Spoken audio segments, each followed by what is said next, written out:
make more and trading more time for money, or you increase your skill level to make more money for the time you're trading for money, right? So when increase your wealth and your financial independence, you have to find a way to remove yourself from the creation of your income. And that's one of the ways we try to teach you in the wealth advantage and the elite levels, is to teach you other ways that you can increase your wealth without it having to be directly related to what you do for a living, for what you're doing for trading your time for money. So the first way to do that is you need leverage. Maximum leverage. Okay, so you have to have a leveraged vehicle in order to do that. So you have to say, okay, listen, we're not saying you have to quit your job to come over here. One of the worst things you could recommend somebody is when they first join is to, hey, okay, quit your job. Or if they say, hey, I'm so pumped, I'm going to go quit my job because I love this so much. Don't do that. I did that. Don't do that, okay? And a lot of this stuff I'm telling is because I did it myself. And I was so pumped from my first company that I saw. The light bulb came in over my head. I just moved into New York, and I said, okay, I'm going for it. And that was my full-time income. That's all I did. Bad decision. A lot of things happen when you do that, and that's a whole nother training. It changes your prospecting mentality and so on, because you really need to make the money, and you don't want to be in a position when you're recruiting people and you're talking to people where you really need the money, because they see it that way, that you really need the money. And as I told you before, that my business changed when it really wasn't about the money anymore. It was about helping the people, and people feel that. Whether you think about it or not, people feel that. So you need a leverage vehicle. That's primarily something that, okay, at the beginning, National Wealth Center is you have to work in the business to be able to generate your income.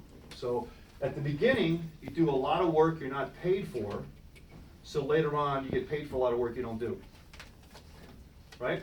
So at the beginning, yes, we are linear income, because you're working, you have to bring people in, you have to start somewhere, and as I say, as an entrepreneur, at the beginning, you gotta be able to take the garbage out. You gotta open the doors, you gotta close the doors, you gotta do everything, right? So, and in this business, you gotta do everything, right? So at the start, you wanna have eventually, so you can have your leverage vehicle where eventually you're taking yourself away from the creation of your income. So leverage vehicle is important. The second thing, you need residuals. Okay? First 8 or so years, 9, 10 years, I was a selling machine. I just made money through brute force, just because I work harder than everybody else. But what happened is every month it would stop, and I had to start all over again. And I had pretty much a little bit of residuals, but not too much. Okay, because I would just work harder, and every month I would have to start over again. So you need the residual income, and it was a simple little course. And you know, you hear things many times, but at some point the light bulb comes on. Have you ever heard something forever and it just didn't click, and all of a sudden, now I get it, right? So that was one thing for me with residual income, and then you hear something and it just clicked. This thing I want to tell you all the time is when it's not about the money, I just want to help people. I heard that for 12 years. It just didn't click. I just thought it was, I just have to work harder than everybody else, and that's what I was doing. But at some point that business model doesn't work, or it works up to a certain point. It's just working hard, and you have to, in order to get to the next level, you have to think about things differently. And that was this is one of the things that really helped me quite a bit. And the other thing was focusing not on the money, on the process. So residual income is very important. The third thing is time. What's your time horizon? Everybody's different. You have to make a tremendous amount of money really fast, and that's going to dictate. And you'll hear this when you have people coming into the business, and maybe you're asking them questions. What are you looking to achieve? How much money are you looking to achieve? How much money are you looking to bring in? What's your time horizon to do that? Is it a year, 2 years, 5 years, 10 years? Is it 6 months? Is it 2 months? So if someone says, I got to make $5,000 in 30 days, you're not going to start them at the $25 level. And it's your job as a sponsor to be upfront with them to tell them that, right? You said, listen, if you got to make $5,000 in 30 days, you got to really get busy. You got to work really hard, and you really should come in at the higher levels. You got to do the monthlies, but you got to come in at the 250, at least 1,000, to be able to make that. I mean, yeah, you can do it at 250, but you still need a lot of people. If you're doing it at 1,000 or 3,500, 3,500, you don't need that many people, because you're making $3,150 in one person. So their perspective has to change depending on what you ask them. So you have to ask them a question, and your job as a sponsor only starts when you bring them in. And you have to say, okay, what are you looking for? What are you looking to achieve? Let's put a game plan on how you can accomplish that over whatever time horizon you have. So your time horizon is different from somebody else's time horizon.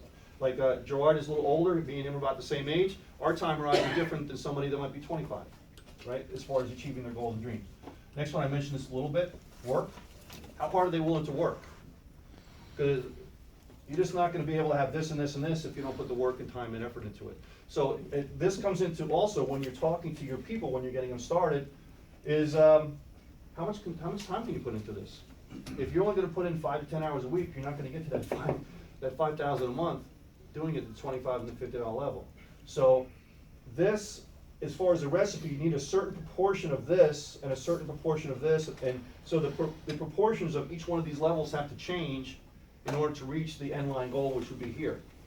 So everybody's recipe in different proportions of these 5 items is going to change depending on what their goals are, what they want to achieve. And the last one is duplication. So leverage residuals, time, work, and duplication. So this is, it's like chasing butterflies sometimes, isn't it? Tough, right? And I know myself, I see things a million times, and I'm doing it so long that it's easy for me, but easier for me is difficult for many people, so I tend to make it complicated, and if you make it simple, keep it simple, make the process as simple as possible, then the duplication will happen much easier.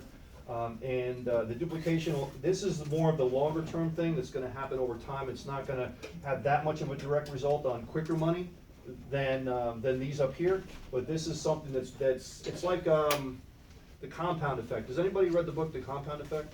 Darren Hardy? Awesome book. It's called The Compound Effect by Darren Hardy, where over time, it's the small effort that you do over time that you don't notice, but eventually it's like this, right? It's the 5 phone calls you make today, the 5 phone calls you make tomorrow, the follow-ups you do every single day that don't really seem like they're really working, that really don't seem like they're getting to where you want it to get to, compounded over a month, 3 months, 6 months, and then it just takes off. So that type of thing, and that's what really duplication is hitting this part here. And it could be posting YouTube videos, it could be doing blog posts, it could be a lot of different things like that that you, in turn, are doing these little bitty things every single day per month, posting on Facebook every single day, 2, 3, 4, 5 times. You're like, yes, this really isn't working. Sir, can I ask you a question? Yeah. Yeah, I had joined this team, gpsfunnel.com, and I